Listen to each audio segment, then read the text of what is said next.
I'm 13 inches tall, lady, not stupid. Right,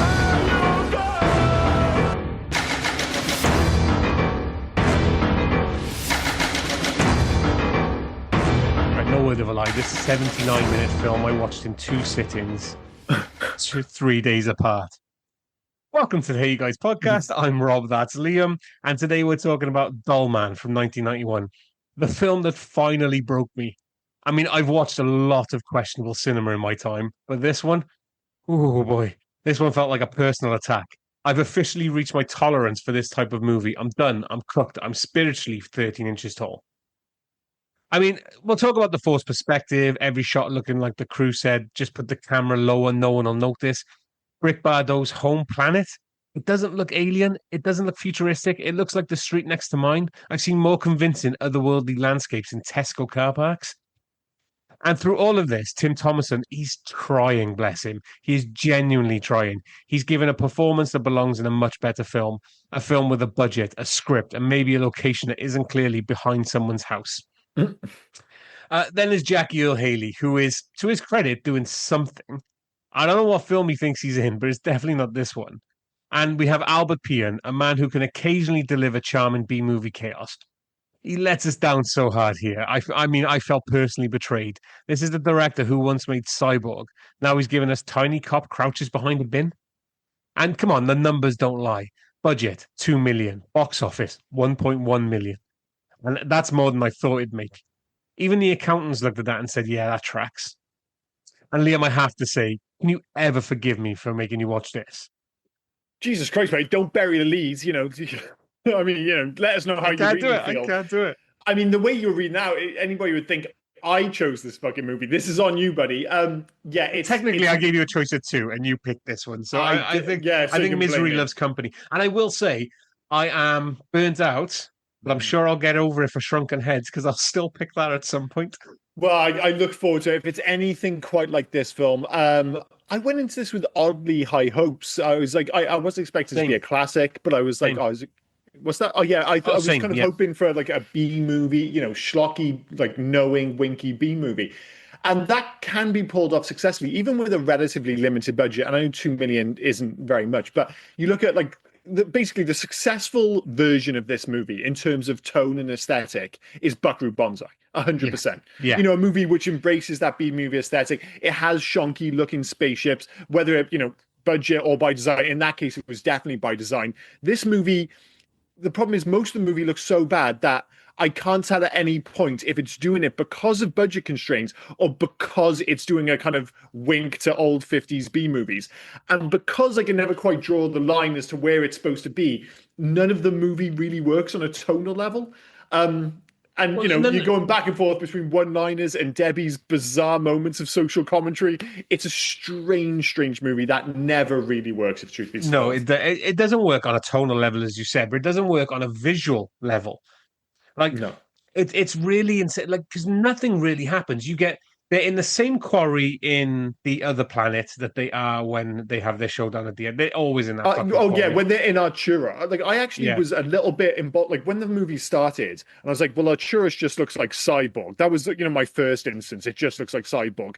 But I was like, but the cutaway shots, even though they used the same cutaway shot like 4 times, I was like, oh, well, that kind of looks cool. Like, even if it's just a drawing, it was quite an imaginative drawing. But the actual, every time you see an actor on screen, you're basically just seeing, like you put in the intro, somebody somewhere behind your house, behind the supermarket or something. The greatest sin is that the sequence in Arturos looks almost exactly the same as the sequence in South Brooklyn. So not only does it look like, somewhere which might be behind your house, but it looks exactly the same as the sequence that he shoots for the same movie in Brooklyn, which is absolutely unforgivable. It's the same pile of rocks that he stands against every time. It is, and I know, like you said, the budget, and they're just, they're expecting us. This is one of the ones where they go, please leave your brain at the door. But I know Tim Thomerson is trying his best, but he can't. His entire thing is either shooting his gun upwards, which makes sense. Or just standing next to something. Like, he can't be seen on screen with anyone else once he gets to Earth. No, they So do like two. I think they do two or three shots with him and Debbie where they, when they use Debbie first something. finds him, and that was Yeah, awful. and it That just was doesn't look yeah. good. And you got to remember, yes, I know it's 1991, but this is 2 years after Honey, I Shrunk the Kids, and I appreciate Mm. that film had a much bigger budget, but it proved that the technology was there back in the late 80s, early 90s, and it just looks rough. And you're like, all right, fair play, they use it to limited effect, but the rest of the movie, like you said, because they realize it doesn't look very good, we're just going to have him basically shot on his own for the entire movie. It is just him standing next to rocks. Sometimes he doesn't even bother shooting up. He's just shooting forward. It's like, what is he shooting in these guys' fucking shins? It's tough going. Like you said, Tim Thomerson, ridiculous name by the way. He's almost as ridiculous as Brick Bardot. Yeah. He is doing his best. He's doing the whole Clint Eastwood thing, but at the start, I was like, oh well, he's going to be a lot of fun at least. He doesn't get nearly enough to do, sadly. No, no, and the other one, like, and I said in my intro, I don't know what film he's in, Mhm. but how did they must have had no budget left because I like Jackie Earl Haley. I think he's a decent actor Yeah. now, but Mhm. that guy's not intimidating to me. That guy's not a leader of a weird Brooklyn gang. Like it looks like he's already going bald, and he's got the Well, long that's hair at the back, and fine he's got because you think of like what's his name, Bodiger from Brownish RoboCop. bodyguard from Yeah, RoboCop. kind of. Yeah, Yeah, he was like going bald. He looks like an old man, but he yeah. had He was that threat. intimidated. Exactly. So you can look because he was wearing the glasses. You can look nerdy and still be intimidating, and it's all in the performance. The weirdest thing is Jackie Earl Hale is like famous for playing convincing bad guys in movies nowadays. He's like a classic movie bad guy, and in this he's the bad guy, but he's one of the worst bad guys of all time. And like, was he meant to be Latino? Because everyone around him is Latino, and then you've got the white. Like, and I know, just cast what you can cast back then. We've said it before. We made jokes about Lou Diamond Phillips will be any kind of ethnicity you want in the 80s and the Mm-hmm. 90s, but you cannot cast Jackie Earl. Is it Hale or Haley? It is Haley, isn't it? I always say Haley, but Yeah, Jack. You cannot cast Jackie Earl Haley as uh, I don't know, a Latino I gang don't leader. think he's supposed to be Latino, but that's one like this. That's the last of this movie's problems. I mean, right from the start, as soon as they land on Earth or crash land on Earth, after that bizarre sequence when for some reason they're foaming at the mouth, I don't quite know what's going on, but they land on Earth and you get that intro to the tough streets of USA. It's so aggressively 90s. It's all Yeah. cliche, unconvincing actors, bad outfits, terrible music. That music, which is supposed to convey a sense of like hip threat, is just the worst. It's again, it comes back to the whole like Michael Jackson bad video. It's like they look like bad guys out of an 80s music video. Yeah. They just don't hold any sense of threat whatsoever. Which makes the violence of this movie all the more surprising. Because, when they're on screen, you're like, oh, this feels like a Nickelodeon bad guy. So then when somebody gets like their arm blown off or they just get shot to bits, I was like, all right, that came as a bit of a shock. And in fairness, if I was going to give this movie like a bit of a pass on something, the moments of violence did come as a surprise to me. They do look cool, but again, I'm not sure if it's budget constraints. There just isn't enough of it. There aren't enough action set pieces. Action set pieces. There isn't enough violence. The stuff that says kind of cool, but we're talking maybe 2 scenes in the entire movie. Yeah, I mean, even when you think you're going to get a decent action sequence at the beginning, when you have Brick Bardot's Cobra, Stone Cold, hostage Mhm. situation.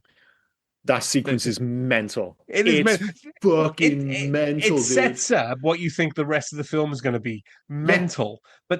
But that's what I was hoping for. That was the guy from last week. I forgot his name from last week. Romero. Nicholas Guest. Nicholas Guest. No. The actual. Oh, sorry.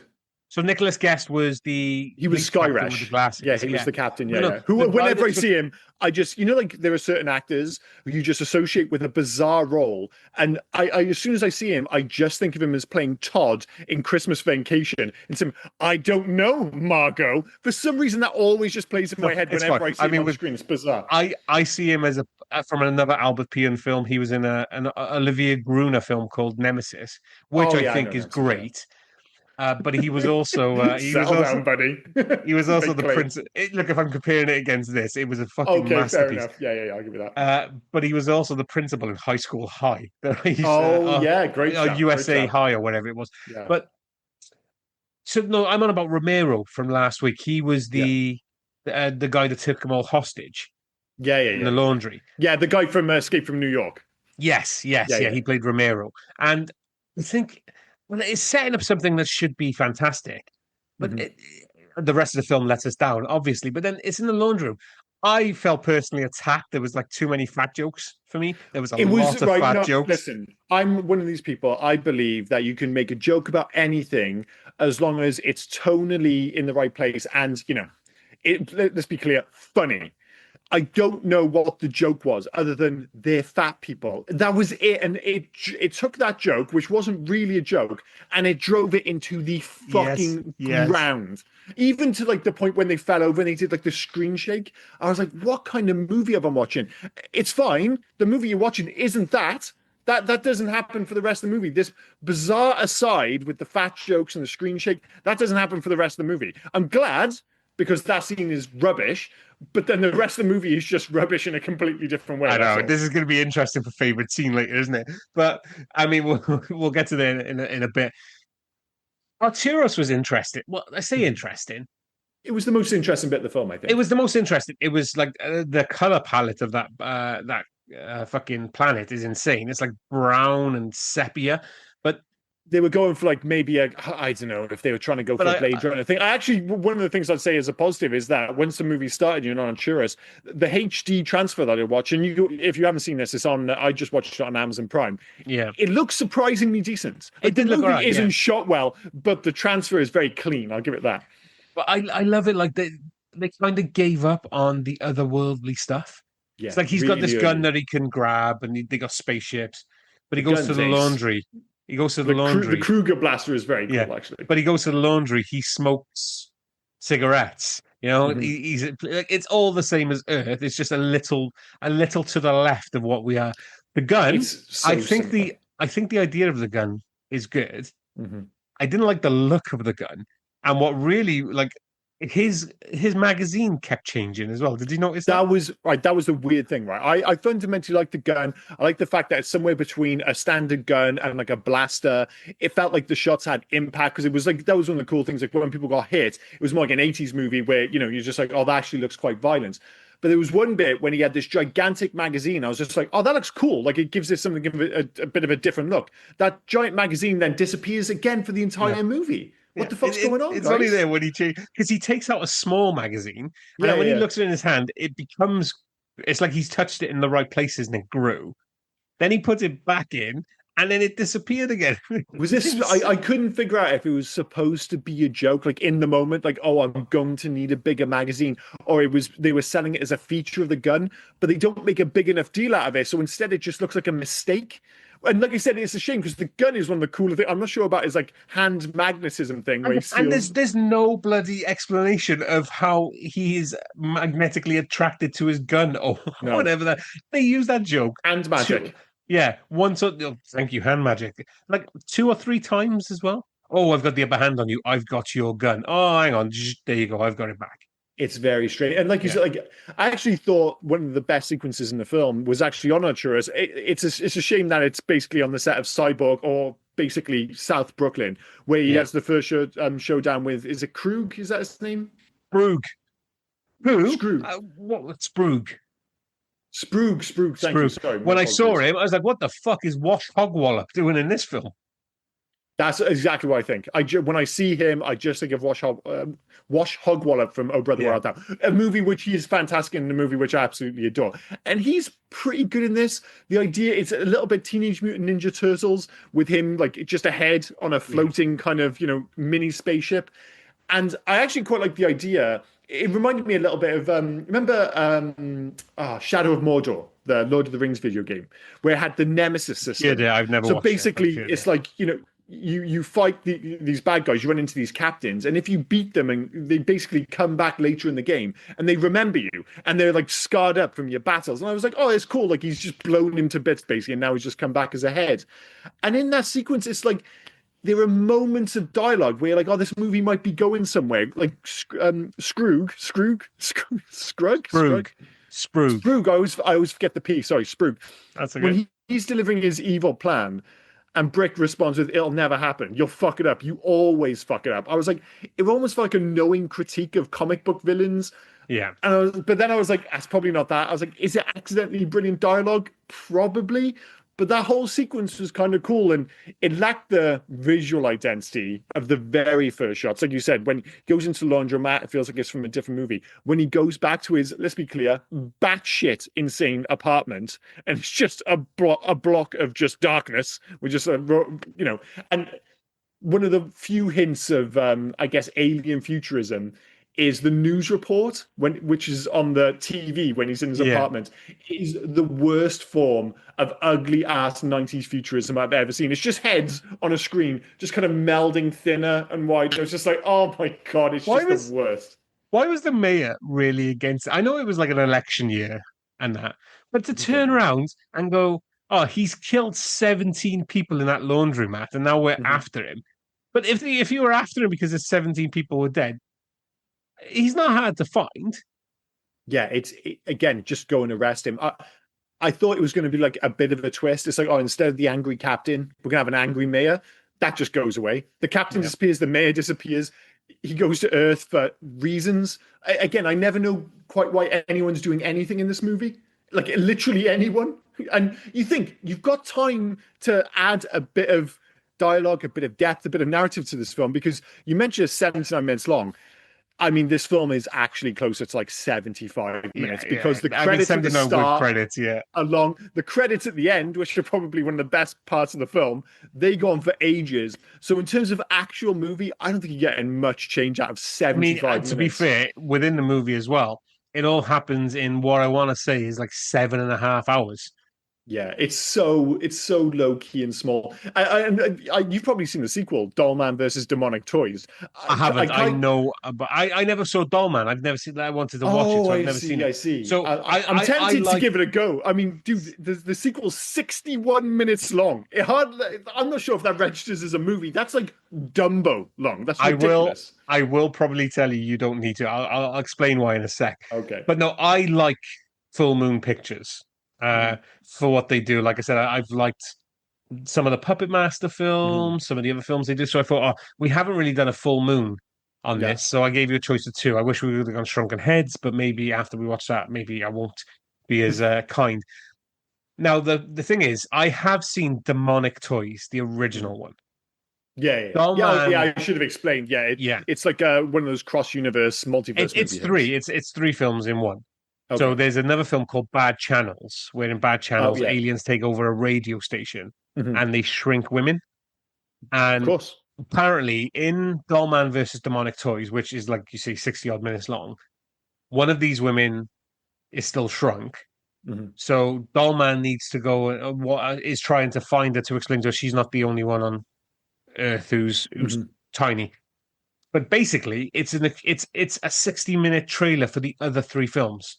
They're all Oh, just I see. flashbacks and things of the other Hmm. three films in there. So there's not much new Of an actual content. movie. Yeah, yeah. And that's the thing. You could like if you're listening to this podcast, having never seen the movie, you might be kind of surprised to hear that our hero comes to Earth and you find out he's only 13 inches tall, and even that is explained poorly. Like basically, you hear the computer on his spaceship. So When he for some lands, reason, yeah.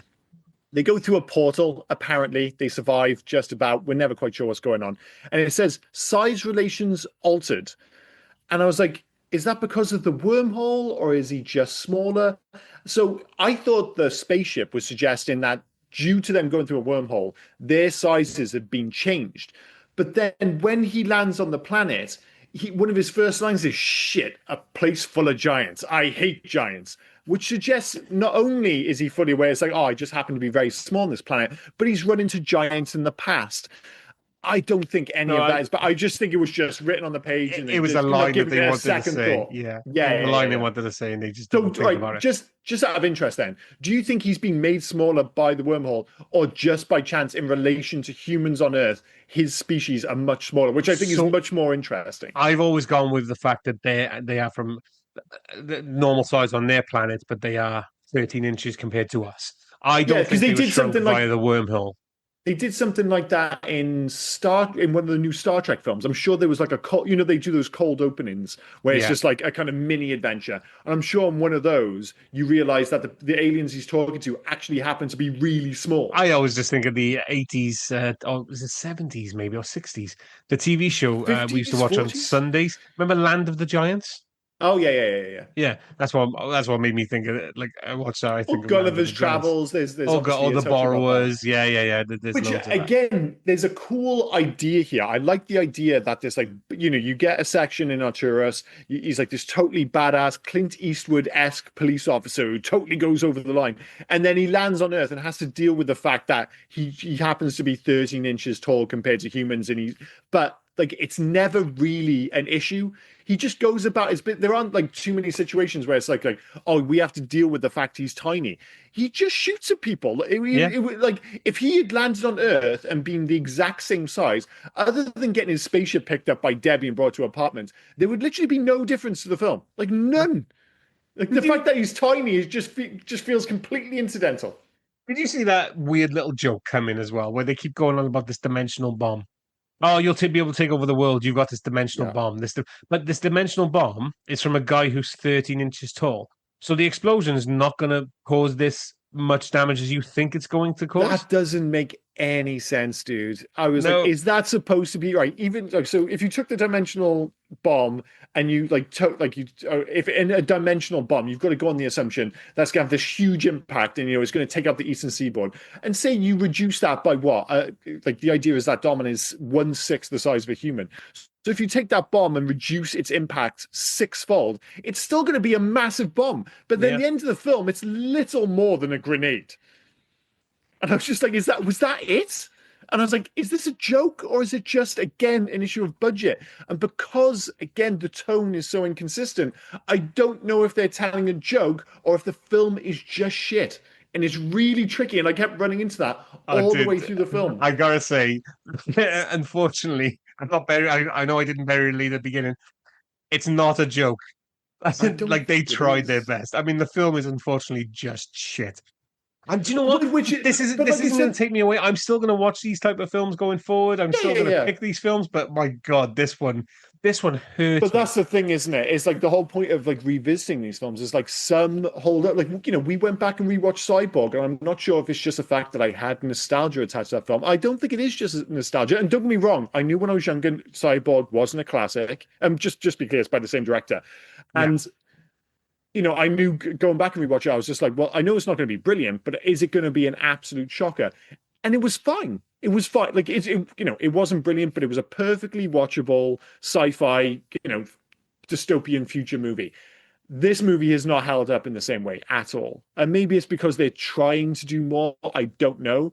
But it's not just like if it was just the visual effects which didn't hold up, it wouldn't be the end of the world because eventually, if a movie's good enough, you get over those things. And as we mentioned, like Buckaroo Banzai is perfect, like purposefully shot schlocky, even back in the 80s when it was released. So obviously, it looks even worse now. So you watch a movie like that, and you're like, you just accept the fact that it looks kind of rubbish. It's almost supposed to. But because, it's well written, it's got amazing characters, and it's an amazing sense of fun, you totally just go for the ride and you just kind of accept that universe. And I think I would have accepted this universe and these visuals if the movie had been decent, but it's just not. And I really thought that based on the intro in particular, that Tim Thomerson as Brick Bardot was kind of going to save the day, or at least partly save the movie. And even and I think part of the problem is, like we've already alluded to, he just doesn't have enough to do. You get that intro sequence and you finally get a good action sequence on the alien planet where he has the shootout with Sprugg and his goons and, it's properly violent. I was like, oh, maybe this movie's going to kick off from here. Instead, you just get Brick in his little spaceship stuck in Debbie's apartment for like the next 30 minutes. 30 minutes doesn't sound long, but when the fucking film is only 75 minutes, that is a huge amount of the movie. You can't pit him against anyone. Like you can't have him hand-to-hand combat. You basically can't have him like just talk to somebody and have back and forth because you don't have the budget to make it any. Like when you get the final action sequence where he dives out of the window and he holds onto the car, which was almost fun when he kind of puts on his sunglasses mid-air. I was like, this movie needed more of that, dude. But then when he's holding onto the car, I wanted to see, like as it's screaming around the corner, Mhm. little doll hanging on the back, but you don't see Yeah, that. You just see which feels like the easy. paper, not pay per view. You see the POV of Yeah, his yeah, shot as he's holding on. But you needed that. I thought, okay, that would look shit anyway. But if you it'd be taped fun.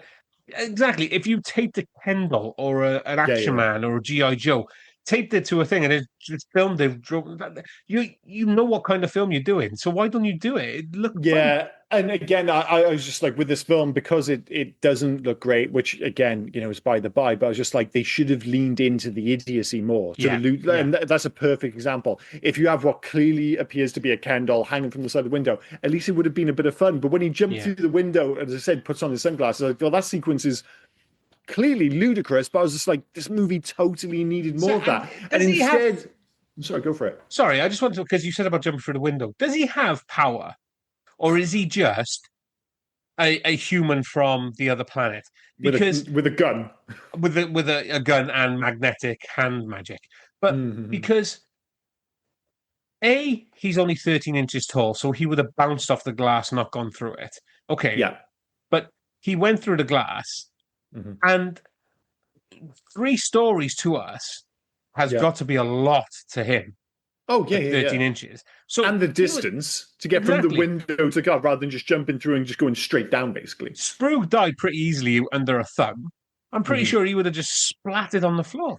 Yeah, and that in fairness, that came as a surprise when he healed Braxton, and then Braxton just like killed him by just sticking his thumb on top of him and squishing him. I was just like, oh, I didn't see that coming. Of course, that meant there was no showdown with Sprue, and then you're left with a kind of showdown between Braxton and Brick, which doesn't really hold any emotional impact whatsoever. But this whole movie is arrayed with weird choices. It's like when all the goons, Braxton's goons, all show up at Debbie's house, for instance, yeah. Yeah, And you get one of the rare action sequences in the middle part of the film, in the second act. And Brick shoots them, like basically guns down 6 of them, yeah? yeah. It then cuts away. So Braxton survives and he's injured, but he survives and gets away. She's got a tiny apartment which all of a sudden has 6 dead men in it. And the only people with her is a small child and a 13-inch alien, yeah? And all of a sudden, and the first time you see it, the room is covered in blood. At some point, she goes full Winston fucking Wolf from Pulp Fiction, and we just don't see it. Where do all the dead bodies go? Yeah. How the fuck did she clean up all that blood? There's no kind of suggestion that anyone heard the shooting. What's up with all the fucking dead bodies? We just get on with the movie like nothing fucking You do happened. have the coppers there, mind, because she does send the coppers away after it. So I at some point, the coppers were called. The police were okay, called I because suppose. she Yeah, did. yeah, So maybe they took the bodies away. I'm going to assume, yeah, yeah. but it's funny because again, nobody really thought about plot. Apparently, Braxton is leaving, and his name is Braxton Red, by the way. But Great name. Braxton Red is leaving her alone because he wants to fuck her. I guess was that the Yeah, whole yeah. thing? Like, Let's be clear. There are a lot of movies with this. yeah, There's like there'll be a yeah. really There's the attractive one girl. woman, and Yeah. there'll be like a tough kind of gangster guy who doesn't let his homies touch her It's because it's he's the got a Wraith. crush on her. It's It's the the Wraith. Wraith. It's the Yeah. Wraith. Although saying that, considering everyone else is like, oh, you don't touch Debbie because Braxton's clearly into her. When they abduct Debbie initially, and they take her basically back to the same location that the rest of the movie shot. They were gonna burn us. Well, yeah, Vincent Klin, who plays the cyborg in, the appropriately named Cyborg. Yeah, like at one point, there's 3 of them, and I'm like, are they gonna like rape her or something gross like that? That seems to be the vibe. But then he comes over and pours gasoline all over it, and I was like, dude, are they gonna set her on fucking fire? And I was like, I thought you weren't supposed to touch Debbie. I would suggest setting her on fire probably isn't a Yeah. fantastic idea, but yeah, the inconsistencies in this movie run deep. Speaking of inconsistencies, did Debbie work for a drug lab? I have no goddamn idea. I So mean, they she's said talking to her friend about, waste. yeah, she's talking to her friend about a 13-inch man. I'd love a 13-inch man. Wink, wink, wink. Do Yeah. you know what I'm on about? Like, all this happened. These people got murdered in her house, and she just went to Mhm. work. But it looks like she works for a drug lab. It totally looks like she worked for a drug lab. But then at the same time, she's got that whole side story, and saying side story is totally overplaying it, about her and a neighborhood watch like group, which goes absolutely nowhere, and it's so sincere. Kamala Lopez, who plays Debbie Alejandro, Yeah. like she's not fantastic in this film. She doesn't get great No. dialogue, but she plays it so earnestly. And again, I can't tell if she's in on the joke. If she's like, "Oh, it'll be funny if I just play this really straight," but then she's a little bit too dumb to get away with it. It's like clearly this guy has landed. He's a 13-inch human in a spaceship. She picks up the spaceship, takes it home. Her son Kevin is just like, who is also, let's be clear, nonplussed. She sees an alien come out the sky, 13-inch tall man, and she just takes it. Like, she's like, oh yeah, this seems pretty legit. Her son Kevin, exactly the same. And he's like, Mum, this is clearly an alien. She's like, oh, he's not an alien. He's just a small man who got lost. It's like, Debbie, I don't know if you're supposed to be intelligent in this film, but you're not doing yourself any favors. That's an absolutely batshit take on the situation. The whole thing was batshit. Like when Kevin turned around and said, "I know who can help you because he knows everything," and it's like I don't know the neighbor or the cousin who is just, and that cousin doesn't do anything either. He looks over the ship and he goes, "Yeah, yeah, that's a Yeah. tiny ship." Well, what was he going to do? Was he going to be the weird like tropey science kid who can go? I know what I can do. I thought he was gonna like say, "Oh, we know how to power it up or fuel it or do Yeah, anything." yeah, But in the end, I was just like, and you get this throughout the film, you get like characters introduced. Like, again, when Debbie's on the bus for some reason, they introduce this woman who appears to be pretending to be Latino, and they have like a completely pointless conversation on the bus. She's like, oh, yeah, I'm going to, join your group now because the bad men have gone away. That sounds like a terrible impression. It's because the woman is giving a terrible impression of being a Latino. And the whole sequence, I was just like, is it just there to try and stretch this movie over 70 minutes? It even goes to the point where there are a few sequences, like legit sequences, where it goes on, like I'd say 2 seconds longer than it needs to. They just yeah. hold the camera when the scene is already clearly finished. I'm just like, I think they're just trying to drag this out. They're like, guys, we can't deliver a 60-minute movie with 0 edits. We're going to have to get this to at least 70, 75 minutes. It's bananas. Did you catch that joke at the end as well about size mattering? Like, do you really have to squeeze Did I that in catch right at the it? end? It was the most unsubtle thing in the world, and that's the Yeah, last line of the movie. And again, I wish it came, no pun intended, after like a really impressive final battle sequence, but it just doesn't happen. Like all of a sudden he's chasing down Braxton. We don't know why Braxton's so upset with him. It's just people doing things. I'm like, all right, it is what it is. Braxton is now dying. Again, I don't quite get what the point of that is, but we'll ride with it. So Dollman gets there, and you think, oh well, he's good. Like it's going to be interesting now because they'll have this tiny little guy taking out all his goons. No, we're just gonna have him climb through a tunnel. Why? yeah. Why the fuck is he climbing through a tunnel? Like he's tiny. It's just completely unnecessary. But it was almost as if like again they were like, we don't know how to shoot action sequences with this guy and not make it look ludicrous. So it's just a complete non-event of a finale until he has, I guess, the showdown with Braxton when he blows his arm off, which is kind of fun. But then you get the dude who apparently comes back from the dead, who's covered in burns. I don't know who that fucking guy is with the double Uzis. Yeah. Can you explain him to me? No, he just appeared out of nowhere with double Uzis. Like the guy's skin was falling off. But then 2 minutes later, like he's shooting him, but then they cut away to Brick, who his greatest power is just his inability to find cover. He just stands out in the open and gets shot at, but bullets just don't hit him. Fair enough. They cut back to the guy who was really burnt just a second ago, and all of a sudden his skin is fine. And I'm not sure if it's a case of they brought in a stuntman for that sequence because there are 2 or 3 sequences at the end of the movie where they cut to stunt people when there isn't a stunt.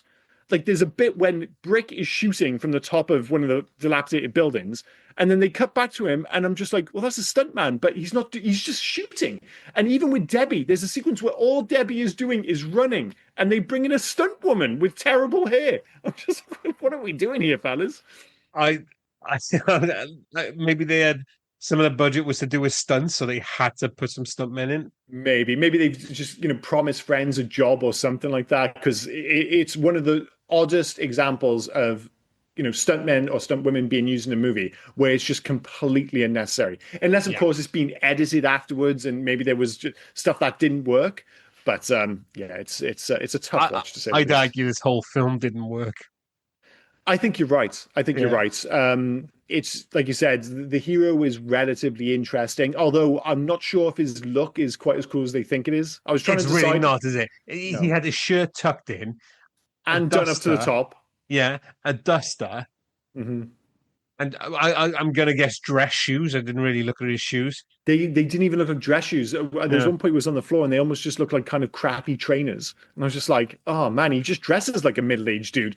I mean, he's got sunglasses, his hair is okay, and yes, the Kruger blaster, despite the issues with the ammunition, is kind of fun, but it he's not as awesome as I thought he was gonna. And it's even a his good. Clint Eastwood impression, it seems to come and go throughout the movie. The Kruger Blaster is a good premise. It's like Hmm. this one guy who's the Arturus's most violent cop Hmm. is given the only gun. Apparently, it's Yeah. like a legendary gun, and he even says that, like you already alluded to. He even says to Sprug, like, uh, "There's nothing left for me to shoot off you." Like Hmm. in the heist of 1997, I took your arm. Yeah, In yeah. in the drug deal of 1998, I took your finger. Whatever. Like, and if I'm Sprug, and Hmm. after two failed missions and the same cop took a body part off me, Hmm. maybe I'm not cut out for crime. Yeah, but again, not the sharpest tool in the box either. My issue is conceptually, I quite like the idea of this guy who's so desperate to get back at Brick that despite losing a body part every time he runs into him, If he you keeps trying to come up with a dastardly plan which just doesn't work. I think there's a joke in there somewhere. It doesn't come through on screen, if you sadly. know everything about your nemesis, though, which you Hmm. should do, Yeah, maybe yeah, you should know he's got hand magic. That shouldn't be a surprise. That I should don't not think be a so. surprise. But again, it's like you said, it's never explained. It's like, well, why does he have hand magic? Does he have powers? Because like you said, for the most part, he just stands there and shoots. He looks kind of cool when he does it, but they just, yeah, there isn't enough to Yeah, really kind of hang your and hat on, sadly. I had to like I know like we've had the force perspective and it's miniature and inevitably it was going to look like that. But when Braxton picked up the blaster at the end Oh, to it just try looks out, silly to yeah, me. it It looked just looks awful, didn't silly. it? And like I said, I just thought the whole, if it was indeed a bomb joke, I thought that fell flat. Like you said, the kind of sex joke at the line about, Yeah, size not matching. I was like, oh no, that's rough going.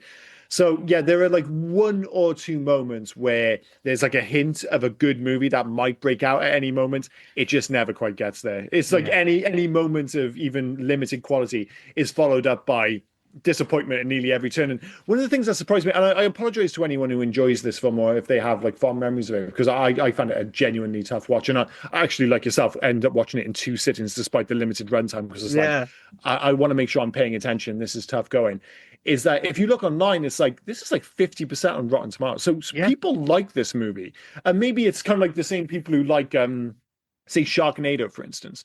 Like there are people who have, there's a market for this kind of stuff. I can't stand Sharknado, for instance. And I exactly. think Yeah, so much of it comes down to the tone because at a glance, someone might say, well, what's the difference between this and Buckaroo Banzai? Well, if you've got a couple of hours, I can explain the difference. And like, and that was, nostalgia free for me. I'd never seen Buckaroo Banzai until you picked it for this podcast. By the yeah, way, if you want to listen to us talk much more fondly about a movie of this ilk, go back and listen to our Buckaroo Banzai podcast.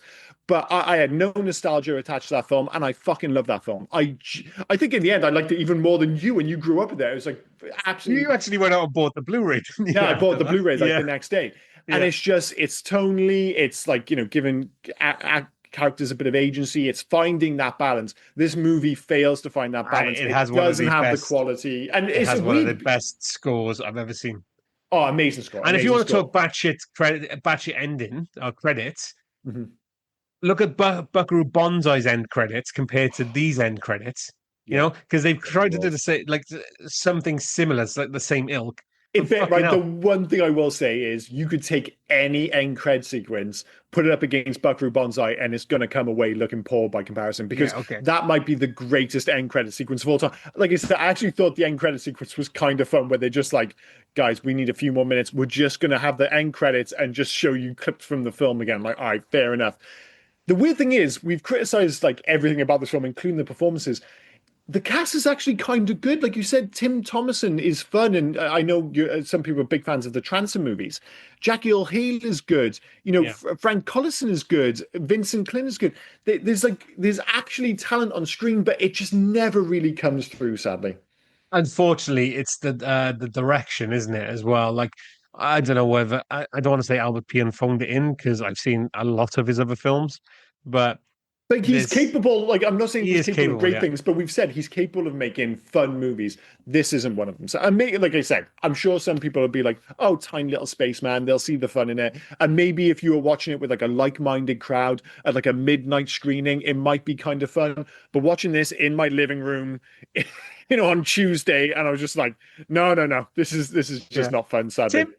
Tim Thomerson was the dad in Near Dark. I completely forgot about that. Oh yeah, yeah, I totally forgot about that. Yeah, And again, a movie we've covered and much yeah. better than this. He was also the dad in Iron Eagle, a film we haven't covered, a film I really want to We cover, should but cover that. unfortunately, it's not available. Yeah, that's a bizarre one. We need to Yeah, find a way for people to, because we do want to at least give people a chance. And I know some of the movies we've watched have been a little bit trickier to find than others, but Iron Eagle really has just dropped off the face of the earth. It's absolutely yeah. bizarre. But like I said, despite our criticism, if you want to give Dollman a go, and like the best thing I can say about it is it's really short. It is on Amazon Prime, as is I its mean, to follow-up. be fair, it is really short, but we have both said the 79-minute film we had to watch in two sittings. Well, that comes from one of my biggest criticisms of this film is that in terms of premise, in terms of the way they shot it, it really should have been like a Tales of the Crypt episode. I think if you Yes. take this premise, even the aesthetic, and you cram it in, like you squeeze it down. Sorry, these all sound like puns for Dollman. You turn it into like a 30 minute episode. I think there's a bit of fun in it. But stretching out to an albeit limited 75 minutes, there just isn't enough Are material. you, I think. speaking of that, are you proud of me as well when I did my intro?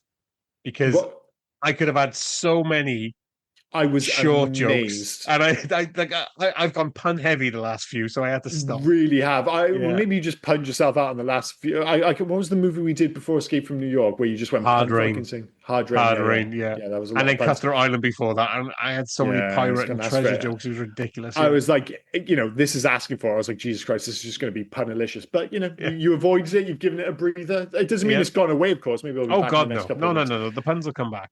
Fair play. Should we move on to Rob's take, or is there anything else you want to cover? I think we've No, no. literally covered everything. I think we've come. We've spent more on this film than I think the film Yeah, deserves. this Yeah. podcast will end up being one of our shortest podcasts, and it'll still probably be longer than the movie. So yeah, I had a couple of Rob's takes, but we've covered a lot of them, like the Quarry and stuff like that. But the one Mm. that really stuck in my craw, I fucking couldn't stand. Everyone get the fuck out of my house. Why are all my neighbors in my house three times? Drive me crazy. I hate people. Like if people just strolled into my house, I think I'd shoot them all. I'm like, what the Yeah. fuck are you all doing? I was like, get the hell out of here. Absolute insanity. I couldn't like he invited his cousin. What did the cousin do? Invite everybody else? Come see the little man. Come see the little man. Like she walked home from work. She leaves her kid home for a start, but she walked home from work or wherever she was, Yeah. and fucking the entire neighborhood is in my fucking. I want to And say living room, again, but not even living room. That's the whole apartment. that's the whole apartment. I get the whole idea is like, they're short up on cash and stuff, but it's the tiniest, most depressing department I've ever seen in my life. And you just like, you surely could have just found a slightly bigger apartment to shoot in just to give it a bit more kind of, I don't know, character or something. But then, like you said, everyone piles into this apartment. They see what is clearly a spaceship and a tiny alien spaceman who loves to talk shit, who just happens to have an American accent and can speak perfect English. And nobody bats, like I mentioned earlier, the fact that Debbie and her son Kevin are both just like, all right, cool. Everyone has the same attitude. Nobody really goes out of the way to mention, isn't it mental that we're dealing with aliens? Like Sprugg is a floating fucking head, and I know they play off the whole idea that these gangsters aren't the sharpest tools in the box. Is sharpest tool in the box. Sorry, it's a horrible sentence. But none of them react in anything even remotely close to a human way when they see what is clearly a goddamn miniature alien. Everyone's just like, "Oh, it's an alien, cool." And there's not the usual as well. Or okay, look, I've got my old GI Joe here, so Mm. you had to have his clothes or little jokes Something. so you could play that kind of thing off. Yeah, yeah, yeah, yeah. There's just nothing Oh here. There's just no! nothing here, But sadly. going back, I just couldn't get over the fact of all this film. I couldn't get over the fact that all the neighbors decided it was fine to just come into the house. If I that get more sounds than four or weird, five people in my house. Yeah, I was going to say, if you're a younger person and that sounds insane, I can assure you, as you get older, the thought of having strangers in your house is just absolutely unforgivable. Yeah. Absolutely unforgivable. Favorite scene? I thought this was going to be tricky, but for me, it's quite easy. It's the violent shootout on Arturus. I know it looks suspiciously similar to Earth and looks very similar to the sequence later in Brook or South Brooklyn they keep referencing. But when he has the shootout with Spoog's bad guys, and it is surprisingly violent, and their bodies all get smoked and stuff, I was just like, that actually is kind of cool. And that was the moment in the film where I was like, oh, this might actually be half decent, but it turned out to be very much the peak of the movie as far as I'm concerned. To be fair, I like the way you've explained that. I'm going to read you verbatim about why I picked a favorite scene. Go for it. Do I have to pick a favorite scene? Do I?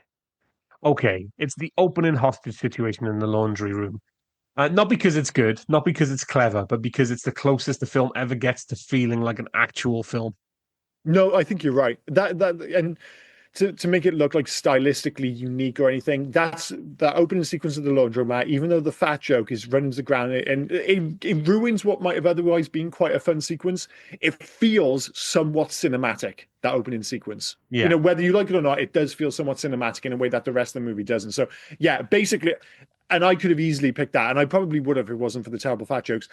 The opening of this film might trick you into thinking that this might be at least a bit of silly fun.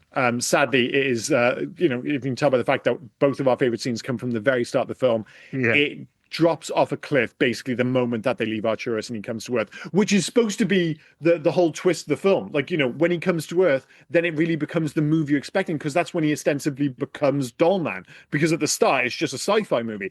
But as we said, he becomes tiny and it has zero impact on the plot, so who gives a fuck? His batshit entrance as well. Mm-hmm. Like, there's the hostage situation in the laundry room. Mm-hmm. The chief is talking to the mayor in the car, Mm-hmm. and he comes down the fire escape of a building.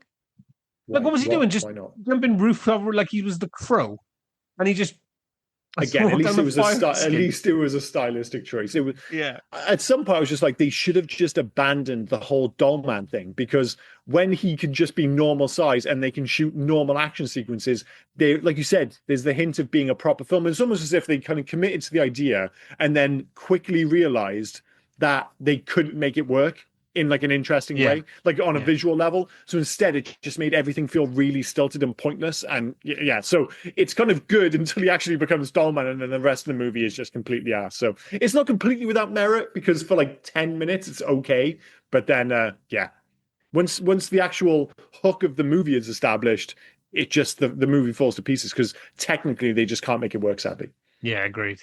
Such a shame. Oscar season, in which we hand out 3 Oscars and 3 Razzies in categories of our choosing. For me, the Oscar for Best Gun in a Rubbish Movie goes to the Kruger Blaster for reasons we've already explained. Number 2, the Oscar for Best Leading Man Performance in a movie that doesn't deserve it goes to Tim Thomerson as Brick Bardo. He does get sidelined criminally, but when he is on screen and when he's not having to work around the fact that he's supposed to be 13 inches tall, his performance is actually quite fun, if like everything else in this movie, slightly inconsistent. And number 3, the Oscar for getting rid of multiple bodies and tidying up the apartment goes to Debbie when she goes for Winston Wolfe, even if you did explain to me that apparently the police did it. So you might have to ignore that one, but let's be clear, we're talking about Dollman here. We'll get over it. For me, Best Actor who refuses to acknowledge the premise is Tim Thomerson. He plays Brick Bardo like he's auditioning for Heat and refuses to accept he's in a film about a pocket-sized policeman. Yeah. Easily the best thing in the movie. Yeah. The Oscar for the best use of forced perspective to hide a budget goes to the entire production. Every shot is either a close-up, a miniature, or a man standing next to a bin that's clearly too big. Yeah, we didn't mention that. Even if you take away the fact that obviously they're trying to hide the fact that, they haven't got the technology to sell the idea that he's 13 inches tall, to hide the lack of scale, so many scenes are shot from like basically close up. And they're just like, oh, there's like people around the side, or it's something that doesn't match the rest of the shoot. So everything is just like right up in people's grills, and it's quite disconcerting. And for me, the best villain who wandered in from another movie is Jackie Earle Haley. He's given gritty crime drama energy in a film that barely qualifies as a film. Yeah. And we're in a movie full of unconvincing bad guys. He's probably just about the most convincing, because at least he gives off slightly weird energy, even if it's not particularly threatening. The Razzie for worst implementation of social commentary to pad out runtime goes to, yes, this movie. It's kind of littered throughout the movie, and it never goes anywhere. One of the worst bits, actually, it doesn't pass the social commentary, but they tried to go for some kind of emotional attachment, is when Brick is about to kill Braxton, and Debbie steps out in front of him for some reason. Yeah. She goes, "You don't need to do this. This isn't. Don't do it for me. Don't do it for family." It's just like, wait, there's nothing to back up this at all. This whole speech is coming out of nowhere. Clearly kill this motherfucker. He's the worst. And of course, he double crosses them and sets off his tiny little bomb. The Razzie for making the alien planet look exactly the same as South Brooklyn goes to, yes, this movie once again. And the Razzie for the utter inability and disdain for finding cover in a gunfight goes to Brick Bardo, who literally just stands there like a lemon the entire movie. And you can imagine, 13 inches tall, if one of those bullets had hit him, it would have split him the fucking half. Yeah. Even just, you think the shrapnel, or just like it hits a wall next to him, it just looks like a normal gunfight. Those bullets would be 6 times bigger. It would cause absolute mayhem. For me, the Razzie for the most questionable world building goes to the planet Arturus, who it looks exactly like our world. There was just no thought about it at all. Other than that, the one slightly impressive kind of like matte painting, but which doesn't resemble the rest of the movie in any way whatsoever. The Razzie for the worst attempt at scale goes to the props department. I mean, Brick is 13 inches tall, except when he isn't. Sometimes he's tiny, sometimes he's toddler size, sometimes he's just Tim Thomerson crouching. Yeah. They even had the audacity at some point to shoot him from below. I was like, you're making him look ginormous. What the fuck are you thinking? Terrible. And the Razzie for the most quarry-looking non-quarry. Every exterior scene in this film. If this wasn't filmed in a quarry, then someone found the only neighborhood in America that looks like a gravel pit, or where Fred Flintstone worked. This is right. Why does it? Because I'm convinced it's the same fucking quarry as from Cyborg, which he also directed. I'm not sure if it is, but it looks very similar. Why does it work in Cyborg but not work in this film? Maybe it's because it's supposed to be dystopian, whereas this film there's supposed to be an attachment. Yeah, this is meant to be sometime. Oh, that's meant to be sometime in the future. This is meant to be 1991 Bronx. You know, I mean, under normal circumstances for a better movie, I would have looked up the cinematographer to compare them to see if that could maybe kind of explain the situation away. But for some reason, Cyborg looks half decent. This film does not, and it just feels like it's shot in the exact same location. Yeah, bizarre. Any alternative titles for this film? Are there any alternative titles for this film? For Dollman. Dollman. I mean, Argentina, Dollman, the Toy Man. That's just the same thing, basically, isn't it? Or Brazil, fucking hell. Dollman, 33 centimeter height and shoot. Oh, well, that's quite fun. I mean, it's. I was going to say it doesn't make any sense. It actually makes perfect sense. It's just a little bit too literal. French Canada, the Space Mini Cop. That's quite fun, yeah. Finland, Puppet Man. Okay, feels like a crossover, yeah. And Japan, Micro Cop. That's not bad either. Yeah, I quite like Micro Cop, actually. Any facts of this movie? I'm sure there are billions of them. Is this going to be one of the facts where they're just like, oh, Tim Thomerson liked his coffee black in the morning? In the first 15 minutes, the footage of the city of Arturus are recycled shot of New Chicago from Buck Rogers in the 25th century. Oh, that's why it looks so awesome and completely out of place. The film's trailer reuses music from RoboCop. Oh, I didn't notice that. Oh, the trailer you said, sorry. Yeah. Oh, okay. This is one of the many occasions director Albert Pian has used the name Brick Bardo. He also used it for a minor antagonist in Jean-Claude Van Damme movie Cyborg and used it in Radioactive Dreams. Have you seen Radioactive Dreams? I haven't, no. I've never heard of it. Oh, me. This film was filmed back-to-back with Arcade that was released in 1993.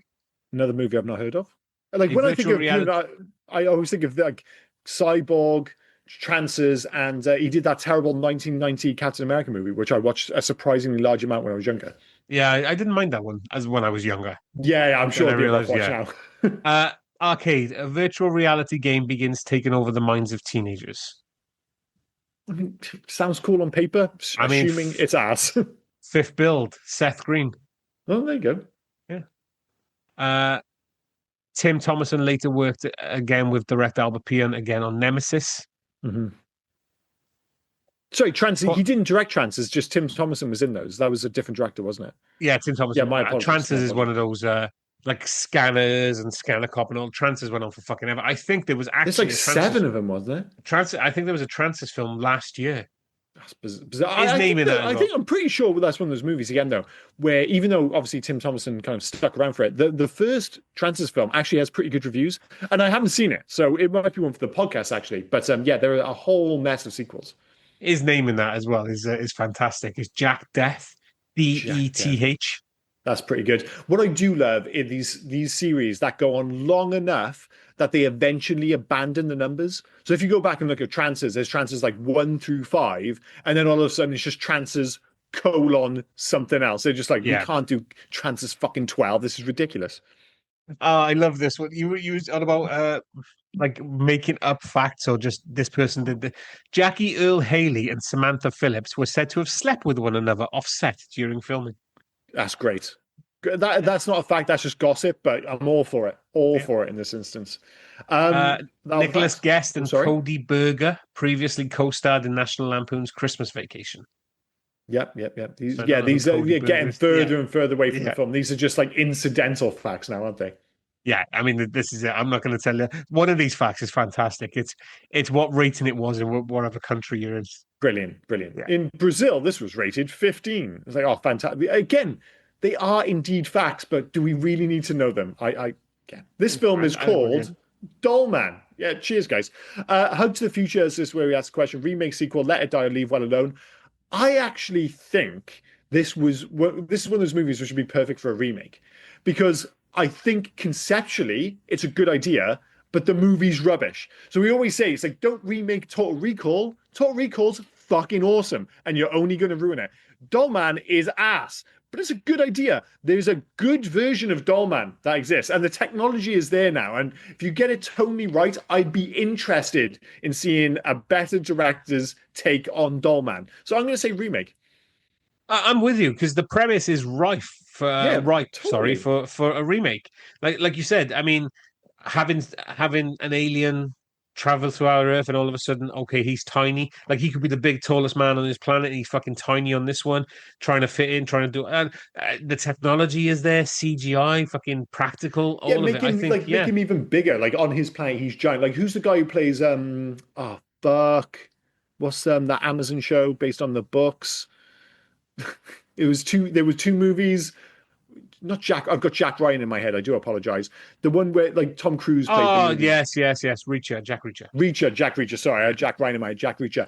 Like, have the dude who plays like Jack Reacher, and you have the opening sequences where he's just towering over everyone, and then has to deal with the fact that he's tiny on Earth and what that mentally does to him. Blah blah blah. There's a good movie with interesting ideas here, none of which comes to you on screen in 1991's Dollman. So yeah, I think we all agree a remake would be a pretty good idea. In terms of making a change, if you can only make one change, remember that, Rob, we can only make one change to make this movie better. I mean, where to start? I just think more Brick. He's the best thing about this movie, and he basically gets sidelined for 30 minutes. And when he is on screen, he does little more than stand there and shoot at things. So I like Tim Thompson in this film. He just doesn't get enough to do, sadly. So I'm going to go with that. Okay, I wrote two down: the right answer and the funny answer. Go for it. Okay, so the right answer is lean into the absurdity. Go full comedy. Let Brick Bardo be a tiny, furious action hero with a gun that breaks the laws of physics. Let him go for it. Yeah. I think it makes sense. The funny answer, on the one I'd want to see more, or just give him a tiny police car, a 13-inch cruiser with a siren on top as he's doing a car chase. Would that be so ridiculous if he had like a tiny car inside of his spaceship? It would be kind of fun, and they would just be able to use a remote control car. Like, it'd be easy to do. And like, you can imagine doing a car chase with a full-size car and a tiny, and you think when you don't need special effects with your Kendall inside. Yeah, and he's leaning outside, but when he shoots, it has a real impact because his gun's awesome. That would be why did nobody do that? It would be so easy to do. I don't say easy to do, but they could have done it with a limited budget. And like you said, because you're playing up on it being ludicrous, it doesn't need to be a massive set piece. It can just be funny. But yeah, completely. So are we saying actually the real answer is tiny police car? I think, you were saying like that's the funny answer. I think that is the correct answer, That'd be like that would have been a great sequence Yeah. in this movie. And if they do a remake for some reason, that should absolutely be. You know, if you end up directing, like if one of us wins the lottery, I think we should commit to the idea that we'll work together to direct a Dollman sequel, which has that Yeah. chase sequence in there. If It nothing else, has to be in there. It has to happen. what are you going to spend your money on, Liam? Well, you're not going to see this coming. I'll tell you that fucking much right now. In terms of video games, unsurprisingly, there wasn't a Dollman video game. I guess like the boring answer would probably be Obsidian's Grounded, only with violent action space cop, I suppose. But I was thinking in terms of what I'd want to see is maybe like 3D Realms bringing back Doom, but because what's his name? Not Doom. Duke Nukem, because Duke Nukem's kind of shit now, like with all the misogyny and stuff. Just make him like a badass cop. Just make him Brick Bardot, basically. But you have half the game where you are just playing a classic first-person shooter and you're a total badass, and then the second half of the game you're on Earth, and you're absolutely tiny. I think that'd be quite fun. You said Doom, and I was like, oh, you didn't steal my answer. Then you fucking changed it. It was Duke Nukem 3D from 1996. Yeah, that's Realms. what I was thinking. Yeah. Why it fits, gruff, sarcastic hero sounds permanently annoyed. Sci-fi nonsense delivered with absolute sincerity. Explosions that look like they were filmed in someone's garage. A tone that can't decide if it's parody or serious. So I think Duke Nukem would probably. That's be the amazing. Right We answer. end up on the same one with Duke Nukem. Yeah. In terms of IMDb, so this is where we take a random 10-star and 1-star review, which is going to be interesting if there are any 10-star reviews of this film. Firstly, how many reviews are for this film? I keep saying this. There can't be that many written reviews for this film. Is it under 100? Right. It's definitely under 100. I'll give you a clue. It's under 50. Yeah, I was going to say, I'm going to go for 37 reviews. I'll do 33. Oh, that's pretty close. Pretty happy with that. Mind you, if you hadn't told me it was under 100, I probably would, or under 50, I probably would have gone a little bit higher, but I'll take the victory. In terms of 10-star reviews of 37, maybe there are like 3 psychos out there. Oh, there's 2 psychos. Oh, god damn it. But there's I'm going to read the both of them today because there's only 2. Go for it. Because one is tiny and one. So I'll read the one I picked, then I'm going to read the tiny one that's pointless. Like they put it on there just for fun by the looks of it. But anyway, titled Great Full Moon B Movie. Dollman is a low-budget sci-fi action movie made by Full Moon, who are famous for making the Puppet Master movies. This film is actually a fun B movie that has action, gore, and low-budget special effects. Tim Thomerson from the Trances movie stars as Brick Bardot, a cop from an alien planet that chases after a criminal through space and ends up on Earth, where he finds he's the size of a doll. The criminal joins up with a gang so he could stop Brick since he injures one of their men. Brick meets a mother. It's the same thing again. Stop doing the synopsis. Dollman is a great B movie that should be seen. Check it out. 10 out of 10. I mean, 10 out of 10's rough, but yeah. The other 10 out of 10, titled Scary Movie. Okay. This is a very scary movie. It has a great storyline. It also has great acting. It is very scary. It is better than A Nightmare on Elm Street. It is one of the scariest movies I have seen. This is one of the best movies ever. See this movie. Great movie. I mean, beyond being mental, you've got to assume that is for a different movie because this film isn't scary at all. So that is absolutely insane. But we always say, quite often the 10-star and 1-star reviews are a little bit out there. 1-star reviews, I suspect there might be a few more. I don't think that. Out of 37, I don't know, like maybe 7. 1. Oof. 1. Yeah. In fairness, I mean, I can see why a lot of people might find if you're writing about this film, you probably have some form of attachment to it. But yeah, whatever. Yeah. So I'm going to pick this at random. Okay. Yeah, of course. Titled Dollman. No. Oh, very good. Very good. Another trashy grade Z quickie from the prolific Albert Pian. Tim Thomerson's 13-inch Clint Eastwood-like cop from outer space chases an ugly flying head to Earth and gets involved in a gang war in South Bronx. Mercifully short, but deadeningly dull. Fuck me, I couldn't get the extra in that. With the cheesiest effects since Attack of the 50-Foot Woman. They should have fired the continuity guy too. Note how Thomerson's sunglasses disappears and reappears in every second shot. Laughably bad, but that's why we watch these movies, ain't it? Sequel, Dollman vs. Demonic Toys is reportedly even worse if that's possible. 0 out of 4 stars. Yeah, I mean, the thing is, you can make fun bad movies. This just isn't one of them, sadly. You know, Yeah. sometimes they're just bad. Which leads us to our own scores and This recommendations. is the easiest, isn't it? It is the It is, easiest. it is. And I think, well, this is like our 256th, 257th episode, something like that. And I think I've handed out one star review, maybe two, but like, this is another one. It is a one-star review. As I said, it's 75 minutes long. I ended up watching it in two sittings because I found it so tough. There are moments when it started inching towards 1.5, maybe even two. But the fact that it's also front loaded at the start and then you have to suffer through the rest of the film, it just didn't work for me. I found it quite boring, sadly. Like I said, the tone was a massive issue for me. I just don't think it got it quite right. So it's a one star, and I would not recommend this movie to anyone, sadly.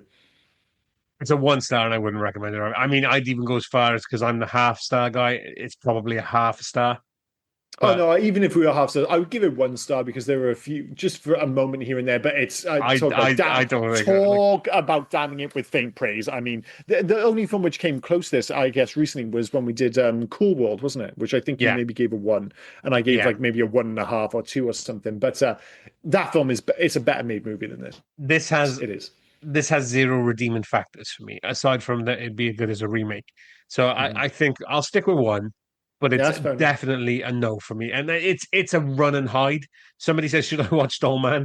Oh Watch yeah, it for yeah, this yeah. podcast so you know what we're talking about, please. But if you don't want to, run and hide. Yeah, and even if you bizarrely had kind of fond memories of watching it as a kid, I'd be like, it is almost certainly not going to hold up for you rewatching it now. So it's yeah, one and a no across the board. So yeah, Yeah. that's been 1991's Dollman, a bit of a disaster, but it will happen on occasion. Next week's, well, this is going to be interesting because I don't know how this is going to hold up. I suspect it will hold up better than Dollman though. The year is 1990. Not a lot Okay, to do so a with it. year before Dollman. The year before Everything's compared to Dollman. Dollman, though. Yeah, the director would suggest this is going to be better than Dollman. The director is Tony Scott. Fucking the Scots kind of confuse me because Ridley does all the Hmm. epics and Tony gives us things like Last Boy Scout. Yeah, yeah, yeah. So no. Because you're a psycho, this might end up being your favorite Tom Cruise movie. Days of Thunder? Days of Thunder, yeah. Is it? I like Days of Thunder. I thought you might like Days of Thunder, you I do like Days of contrarian Thunder. son of a bitch. It's not like, we've had these arguments before where I'm obviously a bigger fan of Tom Cruise than you are, Yeah. in so much that I like him at all. But I'm not completely convinced I've ever watched Days of Thunder all the way through, and it's on Netflix right now if you fancy giving it a watch or a rewatch. And I watched a NASCAR documentary recently, so I'm kind of in that headspace, and I just fancy giving this film another go. And it's, like I said, directed by Tony Scott, so it's going to look great. It's got Tom Cruise and Nicole Kidman, so there's going to be something to that. I just think it's going to be, if nothing else, quite fun. I'm not convinced it's going to be a great movie, but I'm sure it'll be fun. And I saw a trailer for it recently. I was just like, it does look good. I mean, it looks like a 90s movie, make no mistake, but it looks good. Best hero name ever as well. Mm-hmm. Cole Well, Trickle. yeah, that's a great name. I mean, Yeah. if you're making a NASCAR movie and you don't have cool names, that is absolutely fucking unforgivable. So, Yeah. yeah, I think this might be quite fun actually, and I'm glad you're a fan of Days of Thunder, so it's not going to be a I washout. like Days of Thunder, yeah. I mean, there are several Tom Cruise films I Yeah, but like. you're like, oh, I like Days of Thunder, and I like Legend. I'm like, oh my god, Cocktail. dude. I like Cocktail. I quite like Cocktail actually. Yeah, yeah. Don't be wrong. I watched Cocktail about a year ago. Cocktail is, but it's But oddly watchable. it is Oddly what like watchable. it's It is. it's not it is ass as you say, and it's Yeah. oddly watchable. And randomly it just ends. Like fucking Mhm. Brian Brown dies and it ends. It's like what Yeah, the fuck is going on? it's But a much stranger film than you think. Kind of like if you like only knew Risky Business from like the movie references and stuff, and you're like, oh, yeah, it's one of those like teen movies from the 80s, and then you go back and watch Risky Business, you'd be like, wait, what the fuck is he a pimp in this film? Yeah, he's a fucking pimp. yeah. It's a strange film, Risky Business. But that's back when Tom Cruise used to make strange movies back in the 80s and early 90s. And obviously this is one of them. This was very much seen as the kind of unofficial follow-up to Top Gun, wasn't it? But obviously Yes, wasn't yeah. as successful. But Was it Tony Scott that did the he original did Top Gun, yeah, Top as Gun? well. Yeah, yeah, Yeah, yeah. yeah. Okay. Which, like you said, like I know, we did Top Gun on the podcast age ago. I know you're not the biggest. I'm not the biggest fan of the original Top Gun. I was a much bigger fan of the sequel, actually. But because it's again a Tony Scott film, you're just like, but it just looks cool. I remember the one thing we said when we watched Top Gun was how surprisingly sweaty it was. That was the main thing I remember from the rewatch. I was like, God, I just can't remember this film being so utterly sweaty. Everyone is glistening all the way through. It's like everyone is The Rock from 2012, just glistening throughout the entire film. I'm not sure if that's the case with Days of Thunder. As I said, I'm not convinced. I've seen this movie all the way through, but fucking, I've never actually gone and just sat down and said, all right, I'm going to look at Tony Scott's list of films. Yeah, some surprises in there. Yeah, to be fair, that guy is like the. I mean, he's Rob centric for most of them. Top Gun, Beverly Hills Cop 2, Days of Thunder, The Last Boy Scout, True Romance. Didn't mind Crimson Tide after we watched it. Yeah, The Fan. Enemy of the State. Dude, I'm going to go on record and say I fucking like The Fan. Yeah. Again, another perfect example of a film which is not good, but I love. Enemy of the State is all right, aside from it being a Will Smith film. Never seen Spy Game. Man on Fire, a fan of. Never watched Domino. Deja Vu, I like. Taking a Pelham 1, 2, 3, I like. Unstoppable, his last film, I liked. Yeah, I like a lot of those films. But even his bad ones are kind of watchable because they were the Denzel Washington train films, weren't they? The last two. Tony Scott kind of specialized in making movies in the kind of like 5 out of 10 to 8 out of 10 range. I'm not sure if any of his movies went quite beyond that. I don't think he ever made like a masterpiece. Like he was, like you said earlier, a very, very different director to his brother Ridley. But he's so stylistic and cool. And even his bad movies are fun. Like you said, the Taken Pelham 1, 2, 3, the remake with, was it Denzel and John Travolta? John Travolta, yeah. Again, I'm not convinced that was a great movie. John Travolta looks ridiculous in that film.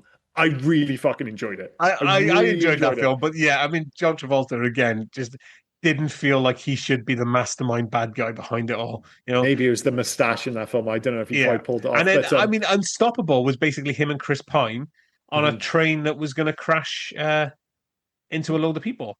Yeah, he was basically just trying to do Speed again, wasn't he? But it didn't quite work out. It's fine. It's a perfectly decent film. It's not top tier Tony Scott, but it's like. But what I mean is there aren't any stinkers.